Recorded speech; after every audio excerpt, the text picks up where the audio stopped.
Welcome to our podcast, Resilient Heroes, where we are dedicated to showcasing the incredible journeys and contributions of women in the field of emergency management. I'm your host, Laura James. Welcome back to Resilient Heroes, a podcast where we spotlight women who lead with resilience, clarity, and authenticity in complex environments. Today's conversation is a little bit different and really important. Recently at the National Hurricane Conference, I had so many conversations with women who said, I'm not a traditional emergency manager. And the truth is, if your work supports preparedness, response, coordination, systems, or people, you are part of this space. This is emergency management adjacent, and it matters. And so in this vein, I wanted to highlight Anastasia not only for her incredible career, but as part of the team here at Buffalo Computer Graphics, because supporting emergency management and the work that emergency managers do is just as critical as being on the front lines. Anastasia is the Director of Contracts and Compliance at BCG. Her career spans customer support, HR and training, nonprofit leadership, cybersecurity and operations, and building foundation rooted in communication, trust, and accountability. Her path hasn't been linear, and that's exactly what makes it powerful. She's built her career by showing up, adapting, and leading in spaces where people and processes intersect every day. Anastasia, welcome to Resilient Heroes. We're so glad to have you. I am incredibly delighted to be here today. So, I like to start at the beginning. So you've had a really dynamic, nonlinear career path. And looking back, what are the most common threads that connect all of your roles? I would say helping people, being a resource connection, and organizational problem solving, and definitely operational process mapping. Okay. So you're a people pleaser, but also a process-oriented person. Yes. Okay. So was there a moment you realized that you were building career or instead of just moving from job to job? I think it really solidified for me when I took the leap into working in technology more seriously. I really fell in love with the potential of leveraging good technology, but still having humans at the helm. I'm very much like a human-centered technologist. I would agree with that. Yeah. And I think many folks that we work with here at BCG are that way. Very much focused on technology, but with the goal of creating stronger communities, which is really, I know, where you come from too. Now, you started in very people-centered roles. So how did that shape the way you lead today? I would say I think it's because I'm comfortable talking to almost anyone because I developed a super strong kind of like those soft skills. I really like strong communication and collaboration. I also spend a lot of time observing and listening as it really roots me in the values and information processing preferences, communication methods, and talents and challenges of others. It helps me connect with them and work with them effectively and kind of drives who I choose for teams on certain projects. I also exercise empathy and perspective gaining often. Some of how I approach things comes from growing up in a military and community service-focused family, which has imbued me with a sense of responsibility for leadership. Whether I ever get into the C-suite or not, when leading a team... When you get there. Yes. Or even when I'm volunteering my time, I try to operationalize with a servant leadership approach, which is a leadership model by Robert K. Greenleaf. But at the heart of it is that leadership is actually there to serve their community. Exactly. And that's how you lead. And when you said you bring an empathetic mind to what you do, when you and I have become close friends and also colleagues, but you really take that to heart. I mean, it doesn't matter if somebody is struggling with a business process or something personally. You have an open door policy at all times. You're really open. And I think everybody appreciates that about you. So what drew you to where you are now, which is not really people-oriented? It's contracts and compliance. And it's a space that is very structured, and it requires a lot of diligence and a lot of process, a lot of following process. What do you love about it? So that's a tough question. I'm not sure if I was so much drawn to it, but like many women who are in cybersecurity and technology, I came to it in a weird, non-traditional pathway. I think it comes from the fact that I'm organized. I really love processes and I love learning new things. With that comes having a diverse skill set, and I have the gift of adapting and adopting new skills quickly. In general, I'm a very driven person and a high performer. So if I reflect on it for a minute, I would say maybe way back when I was a law and government and poli-sci undergrad, I was really fascinated about how history and specific uses of language shape rules and where the precedents of law or regulatory practices come from and how it's leveraged in systems to enact processes or provoke actions. It's really still the same way now. When I look at contracts, regulations, controls, security frameworks, I examine why this is necessary. Does it or does not impact our specific bodies of work, and how to best incorporate when necessary, and how most efficiently we can do this for well-adopted operational practices. So that's where kind of that process focus comes into. I also feel like I'm a translator a lot of the time. Resilient heroes, I can attest to this because I'll say, I don't understand what that means. Yes. So being the bridge between highly technical engineers and the conversations that they have, and then other stakeholders who are not in that technical place.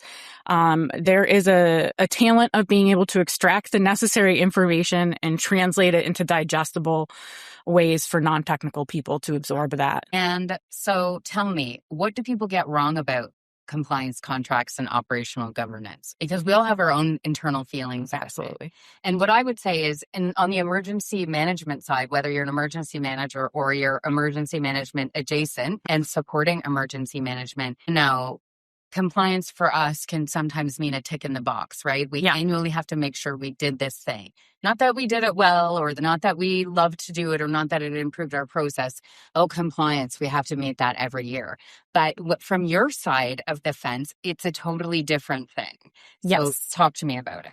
So I'm going to answer this from a governance, risk, and compliance, or GRC, as many people say, perspective. I think many people think we're the fun police or the dry policy enforcers, or again, that kind of checkbox, we have to do this type of thing. But in this day and age, GRC is an essential part of doing business and a critical part of any technology business operations. I work very closely with my cybersecurity technical counterparts in creating a robust cybersecurity resilience strategy for our organization, and I co-lead our information security program, for which I am the program manager. GRC shapes everything from our practices, our procedures, how we execute processes, which all drive our day-to-day operations across the organization. And as part of that, we need to stay, as GRC practitioners and people who are working in cybersecurity, we need to stay on top of risk trends, changing third-party vulnerabilities, threat intelligence, threat vectors, and the constant moving landscape of regulatory and legal updates. I won't even get in, which can be daily right now in the world that we're living. Yeah. Geopolitical influences that a lot. And then there's this huge education piece to your workforce to make sure that healthy information security practices are being developed. And then a lot, because I work with engineers who need to be convinced of the why, is like making it digestible that they understand why. So you get their buy-in, because workforce participation is like top and important in every cyber resiliency posture. So it is definitely a lot of that. I probably say that I'm a bridge to a lot of things all the time. That is probably like one of my favorite keywords is bridge. Because I do feel like I am the connective piece to a lot of different things from this role. And not just that, not just internally, but externally. So for all of the partners that you work with, you're also that conduit and the bridge, but also the translator a lot of the time. And you also spend a good deal of time, I would say, ensuring that people understand not just that they have to do it, but the why, right? And you said that, but that's where the buy-in comes in. And so much of what we do is the why is because there was something that pushed us to make this a requirement. And when you understand that, and that there's people behind the why, and there's impacts that resulted in this requirement, then it makes it real for all of us, right? Absolutely. And so then you're not so much the police, you're the person making sure that we're keeping arms around something. Yes. Right? Okay, we're going to go here for some female real talk. And for those of you that haven't met Stassi in real life, she is a real talk, doesn't mask her feelings, and is happy to engage in any discussion, lively or not. She will definitely make it lively.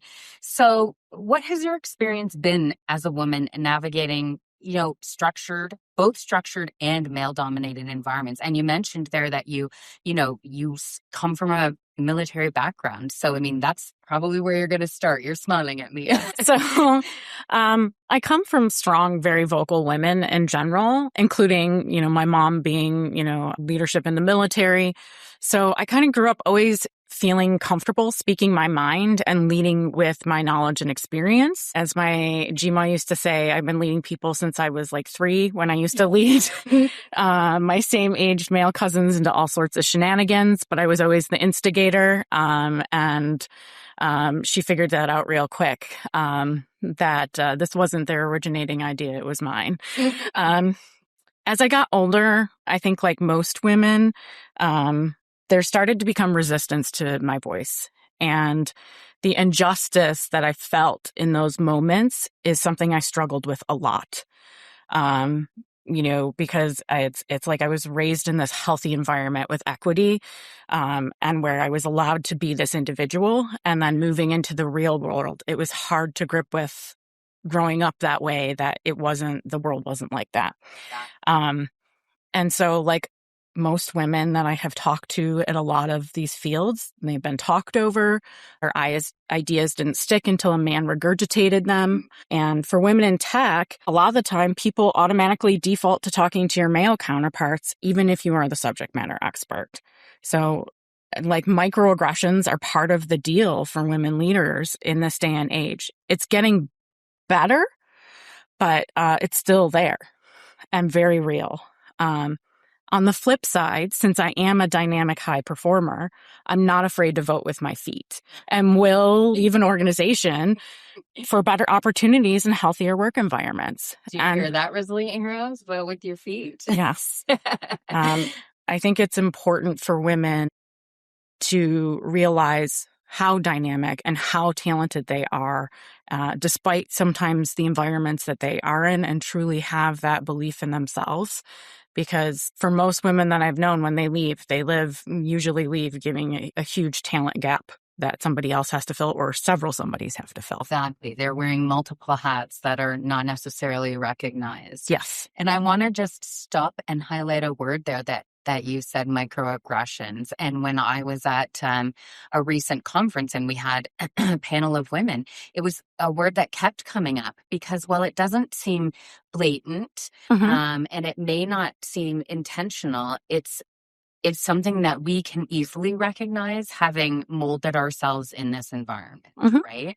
And so it's something that I think we'll start to hear more and more on Resilient Heroes, and having women identify those things and share tools. How do you manage that? How do you manage it for yourself? Which kind of leads me into my next question, which is, do you feel like, or have you felt like in the past, that you have to prove yourself differently? And did you have to show up in ways that didn't feel authentic to Anastasia? Absolutely. I think in part, I'm so driven because I want the agency to be able to shape business design and create environments where all people can have opportunities and thrive, really removing barriers, creating those pathways, and shaping a better future. I mean, sometimes that means right now functioning in systems that are not made for you and having to adapt to be successful in them but there is this balance of not losing your core values at the same time. I really have talked about like getting a seat at the table, but I think the conversation needs to shift more to, do I really even want a seat at that table, or do I just want my own table and want to create better seats? Right? Yes. And I would say, I totally agree with that. And I would say that, a lot of organizations, across North America say, well, women sit at our table. There's a difference between having a seat at the table and having a voice at the table. Yes. And so really ensuring that the seat allows for equitable voicing of opinions and implementation of projects, right? Yes. And I think that's really important. And if the table needs to be tilted a bit, then maybe that's what needs to be happen, right? Yeah. And you said there, maybe I serve my own table, and I love that too. If the missions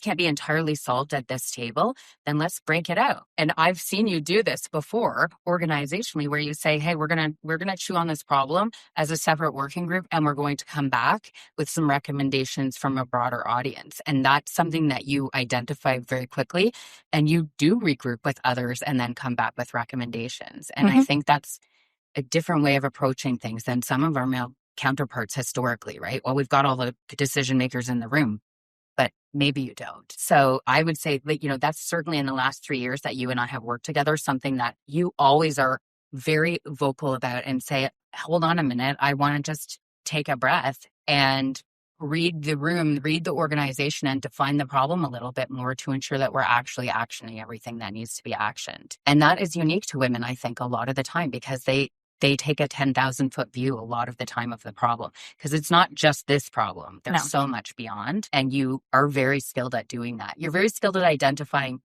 when the problem isn't the problem that's been identified. Yes, that there needs to be some deeper facilitation to be like, are we asking the right question, and really doing that root cause analysis to make sure that we're framing the question correctly for the outcomes that we want, or the outcomes that we think we want may not actually be the answer. Yeah. And that comes with grumbles too, because it is more work. Yes. But that's a real skill you bring to the table, and it's part of your voice and everything that you do. So I love it. Okay, a little more real talk, and we've talked about this before. This is a theme on Resilient Heroes, and it is something that in my career I would really like to bring to light, that because of the way we have structured our organizations, and we make a seat at the table or a couple of seats at the table for women, it naturally creates competition between the women that are available. And so then we have this allies versus competitors feeling that can happen with women in our organizations. Have you seen that dynamic, and how do you manage it, and how do you shift it? I've definitely absolutely seen that dynamic. I've had mixed bag results with experiences like this. I mean, I work hard to try to find that opening connection to start building that trust. But it really falls down to the willingness of the other person to want to come to the table, and sometimes the environment. Like, you can extend the olive branch, but if they have to want to take it, and, and this is not gender specific, but sometimes people make up their minds about you, and there's nothing that you can do to change it.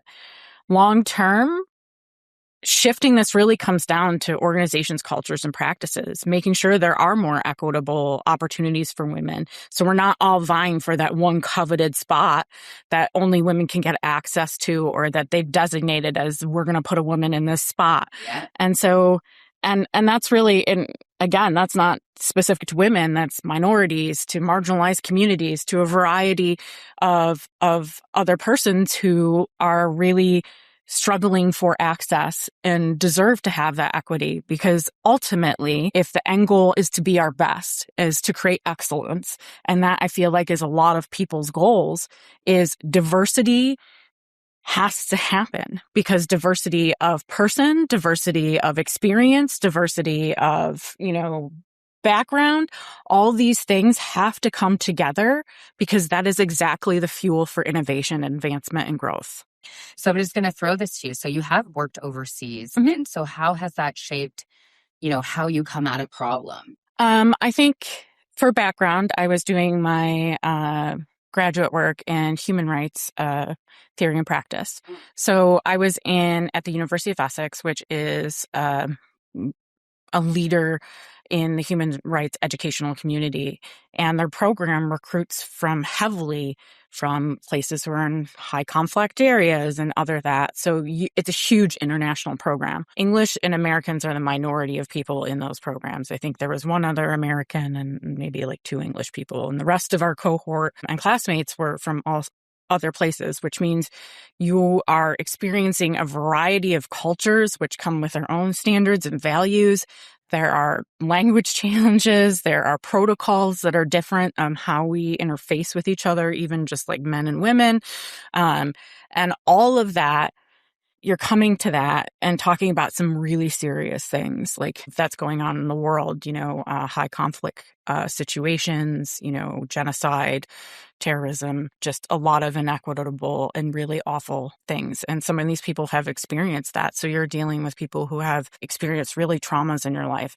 And coming together as a community there, they did a really great job of creating opportunity for us to become our own community and share experience and really get to know each other and have respect for each other's cultures and learn about each other's cultures so we have a better understanding of just where perspectives are coming from or why someone feels this way about this, because none of our educations are robust enough to cover all of this. I know certainly mine wasn't. I mean, I had a good education and, I had already graduated with a degree in law and government and political science. So I felt like and international relations. So I had a lot of information on this, but like even that, there was limitations. So it was really having to kind of take off any expectations that you have with meeting people from nations that currently, at the time, my country was in conflict with, and what that means, and just really having to take off some of those biases that you had and or grew up with to really just take a look at the person that was there with you. And I think that is part of that experience, is that because I have learned to really connect on a humanity level with people that are different than me and understand them and share in commonalities that we were all far away from home. Yeah. So, the missing the traditions. So we did holidays, shared holidays, each other's holidays with each other's and food and, that really hospitality experience and became that community and family for each other because we were all kind of far away from home and dealing with graduate school, but also being young and all those things. And meanwhile, all real life is still happening outside of this. Of course. Yeah. And so I wanted to bring that into our discussion because I think that that experience has really shaped how you view a problem, because you can step away and really, without any walls up, identify the problem because you intentionally look for bias when you're identifying a problem, right? And in a group of people, you are probing questions because of your experiences to understand there's a roadblock here, but it's unintentional. It's because we have these walls that we have learned through education or community or whatever we've learned, but you've had to push through all of that and get to the root of just human to human contact and relationships. So, often when I see you chomp on a problem and there's, a little bit of pushback or this is the way we've always done it or historically this is why, sometimes you peel the onion a bit to say, okay, let's take a step back. And I think that experience really puts you in a different place, that life experience. And it also opens your empathy lens much wider than a lot of folks who haven't had that same experience. So you're looking at things from, not just male, female, but we're a global community. And that's how you see things all the time, which is so refreshing in a daily conversation to say, hey, there's other vulnerabilities here we need to consider. And so you bring that to the table. So I wanted to take a moment to say, like, some of your skill sets come from being deployed internationally and having experience with others internationally. And I think a lot of resilient heroes have those same type of experiences where it really helps to break down your own unintentional biases and then bring the ability to discuss that to the table with people that you lead going forward. And that's a super skill set. Okay, so you've led teams across multiple environments because you worked in all types of different environments. So what's one leadership lesson you learned the hard way? This is when I was definitely young. With us was leadership doesn't equate to being the smartest person in the room. I think people see it as a power play. And that's not really it. And I think I have learned over time, and my interest in being a better leader has left me there to educate myself further in that. You're there to leverage your team's strengths, be willing to listen, to counter opinions, because you may not be the smartest person in the room. And if you build good teams, you're not going to be. You are taking a look at what are your strengths and challenges, what is the mission. You are building a team based on their talents and skills, and some of them may far exceed who you are. So some humility is in order with that, and really knowing yourself and being okay with the fact that you are not going to be the most talented person in the room or whatever. You can be facilitating that. You may be the key stakeholder who is, working for that to keep that organized and moving forward. But from an actual execution standpoint, you might not be top dog, as they say, Exactly. And I think learning that early in your career is amazing, because we both have come across people that don't learn that early. And those are difficult team members. You're really good at identifying who's good at what in every single process, and saying, hey, this person's a lead in that. Let's go talk to them.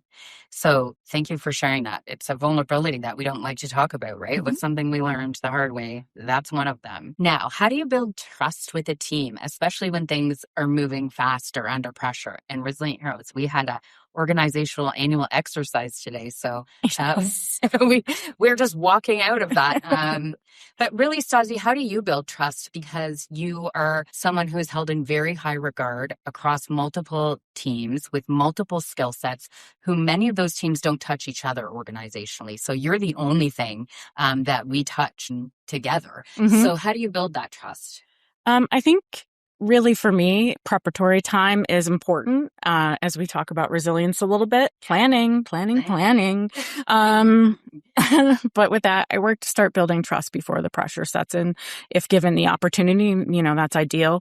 But I think it goes back to connecting as people, taking the time to get to know who you're working with and how they work. As I talked about, I've done a lot of leadership understanding, and there is the concept of taking a look at people and being, okay, so what are they strong with? How do they process information? What are the communication styles that they're in? And being able to have that conversation and setting expectations, but both having the accountability. So, that's part of just doing successful change management or any of those, is really talking to your individual stakeholders, understanding them and communicating in value sets that they understand so that they have the buy-in, and you make that agreement. And you have to hold up your side of the agreement in the same way that they do, and you hold each other accountable. And I think that builds trust. I also think because I am naturally an open person, don't believe in keeping behind this gilded cage or anything. Anastasia. Yes. It's not really honest. Yeah. But I am open where it matters about being vulnerable at times, talking about how I'm feeling about things, and still doing the thing anyway. Right. So that's really it, being I'm not feeling super secure about this, but it's got to be done. And I think that openness allows other people to feel comfortable with their own vulnerabilities. Great. and being respectful of that too, because when you are given that honor of having and holding and sharing space with someone else's vulnerability like that, you have to treat it with the respect it deserves as well. And that starts building those bridges. And just really holding space for other people. And then they will hold space for you. It's really a lot of mirroring of that building. Yeah. And would you say that comes easy to you? I do. Yeah. Yeah. I've always been that way. I am the person when you were leading the pack at 3 years old. Yes, exactly. Okay, so what does resilience actually mean to you? Not the buzzword, but the real word, resilience. So I think resilience to me is the ability to experience duress situations, stay grounded, and do what is necessary to keep moving forward. You're going to have those moments of panic. You are going to have those moments of meltdown and immobilization for a little bit of time, but it's overcoming the discomfort to keep moving forward for the better good of whatever you're trying to achieve. And sometimes that's just life. Things happen to us in life, and finding a way to ground yourself even after that and do what's necessary to heal and move forward. After today's exercise, if you had been heading home, how would you ensure that you ground yourself post-exercise, getting home? Music. For me, I come from a musical family. My grandmother, who partially raised me, was a music teacher and a piano teacher and choir. My whole family's musical. It just is part of who we are. And so to me, music is my thing that grounds me. It gives me focus. And when the stakes are high and the pressure is on, like sometimes it's just plugging those in and focusing on the objective at hand to just get it done. And music helps that. It really shapes my emotion and my calm. And I have different playlists for different purposes that I use often.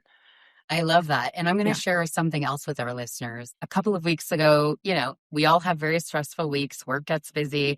And at the end of a Friday, you and I had a quick touch base and I said, okay, I'm going to let you go. What are you heading home to do? And you said, I'm going to put my feet in the grass.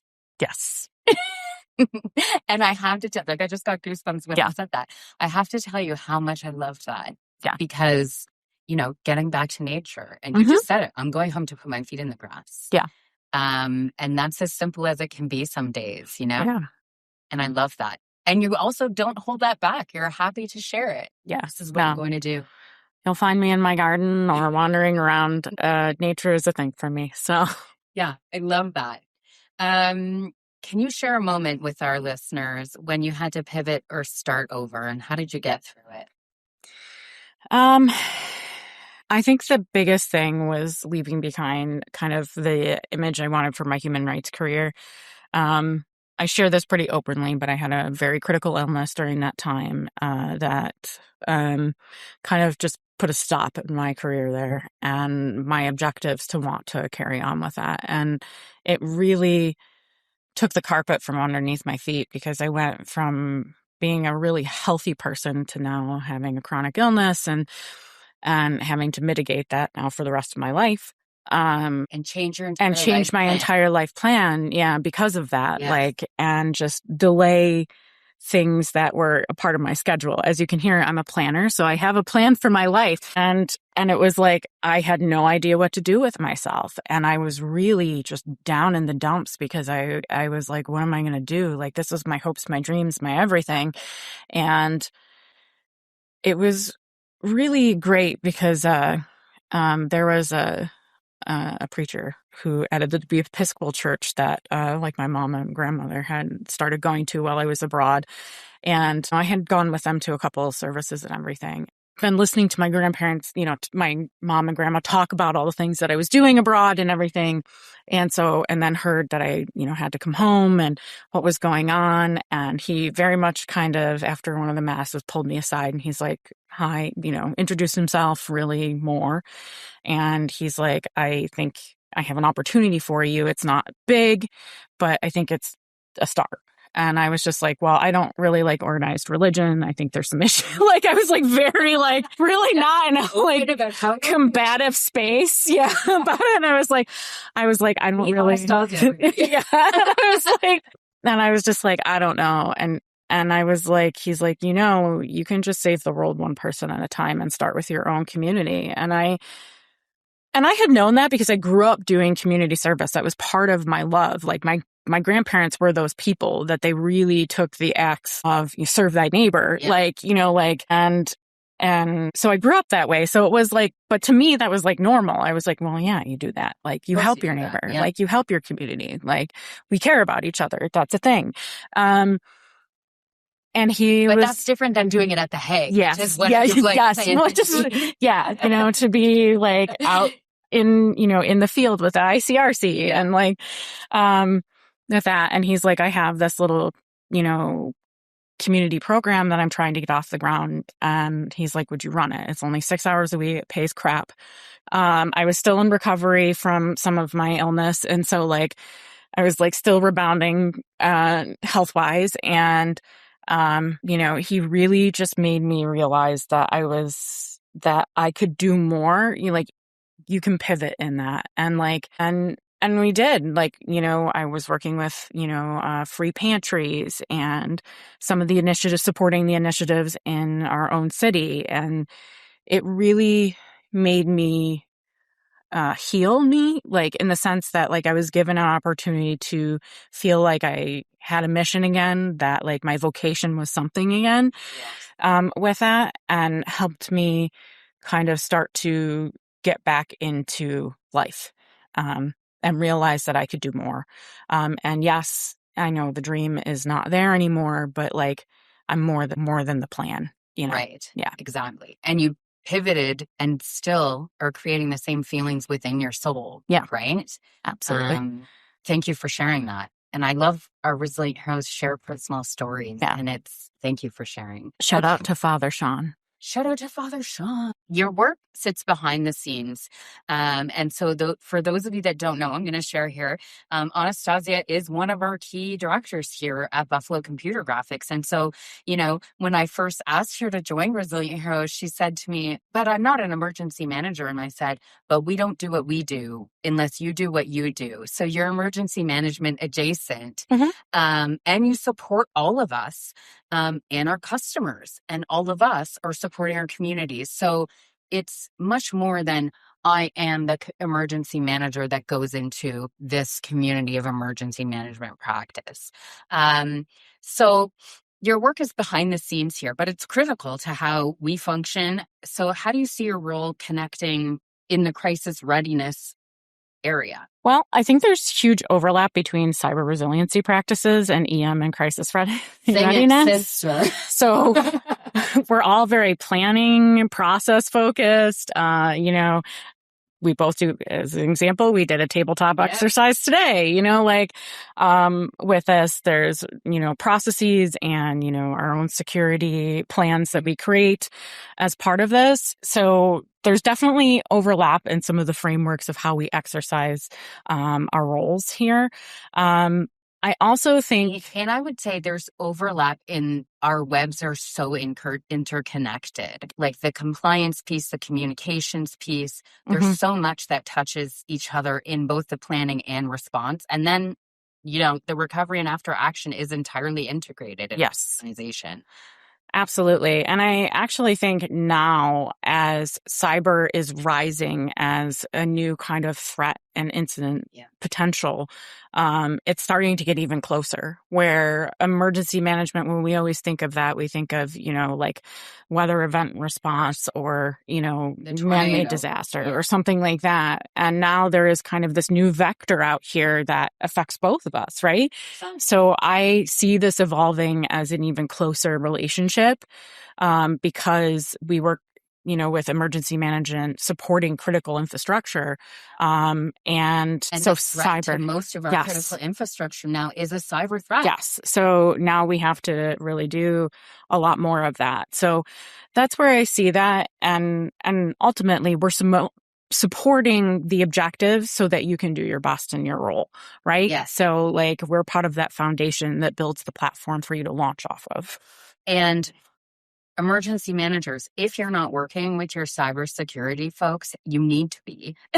Think about that for your annual exercise this year, next year. If you haven't done one, it really needs to be top of mind. But we look to your expertise in those discussions. And because in our day-to-day, we're not exposed to those discussions and that changing landscape that you said right at the beginning of the podcast, it's almost like drinking from a fire hose right now. Yeah.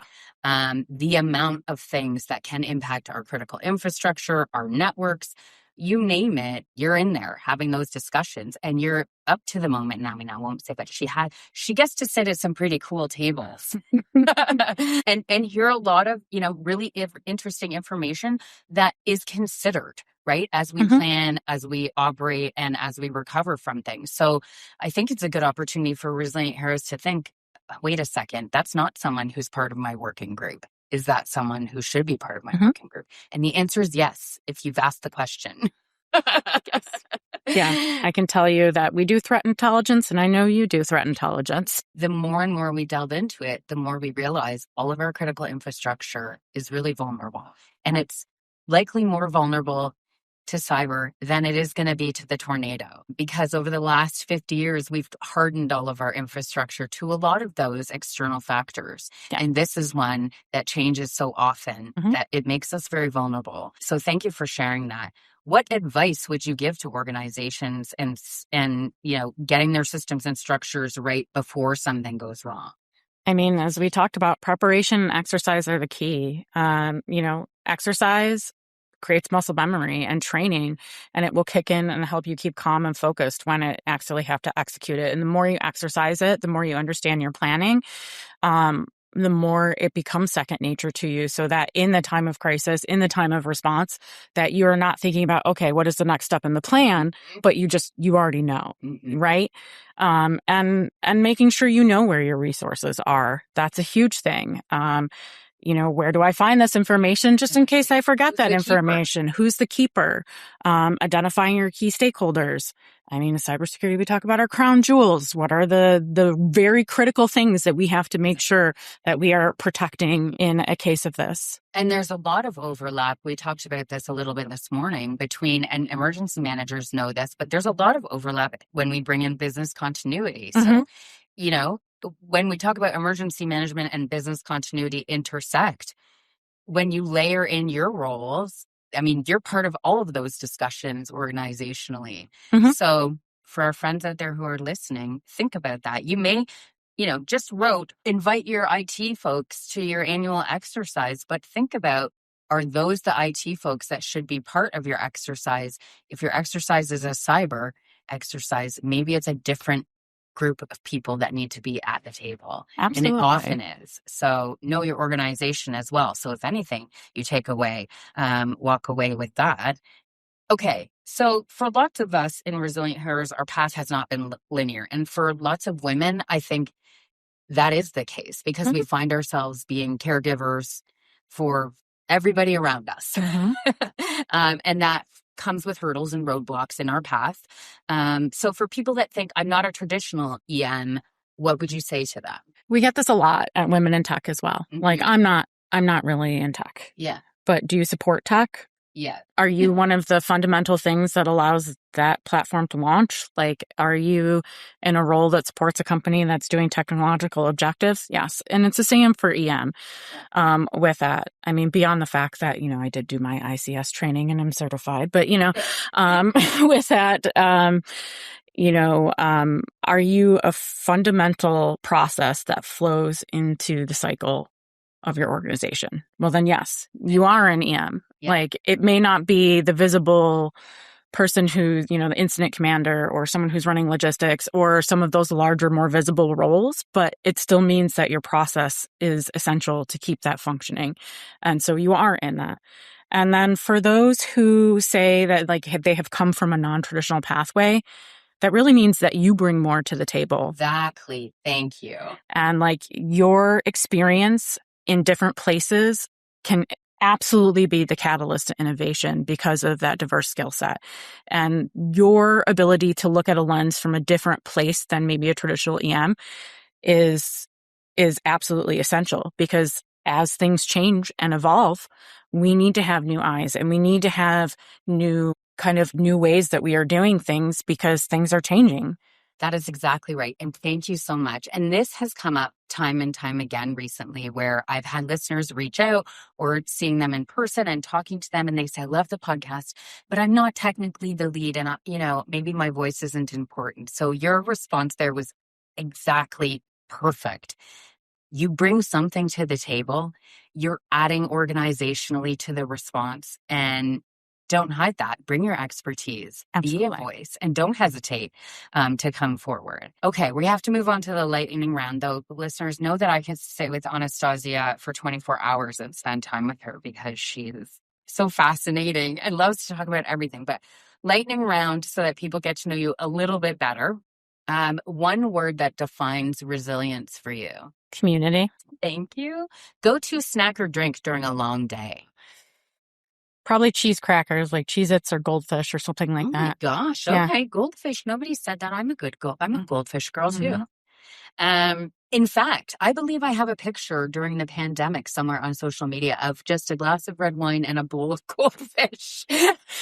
That's girl dinner, right? Dinner. Girl dinner. A lesson you learned the hard way. You have to ask for help sometimes. Yeah. That's actually a great one. And nobody has said that. And a lot of times I think Resilient Heroes struggle to ask for help because we're seen as the doers, the planners, the ones to go to.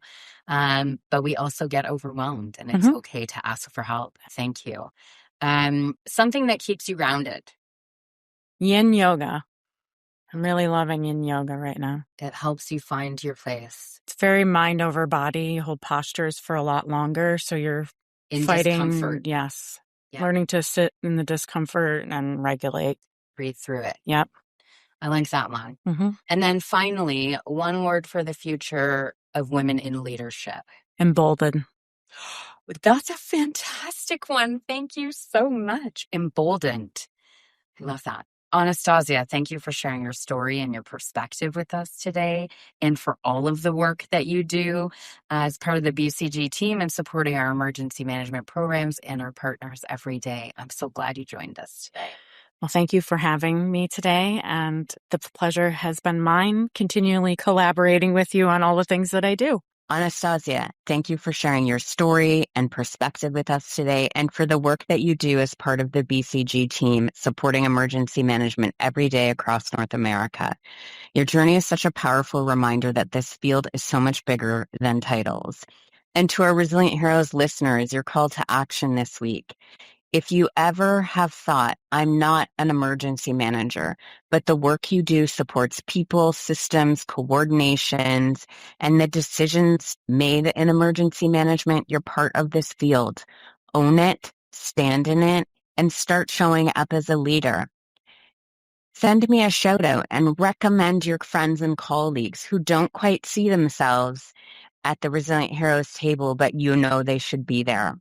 Resilience isn't just built in the EOC. It's built in the systems behind the scenes that support the decisions we make in the EOC. Until next time, stay prepared, stay grounded, and stay resilient.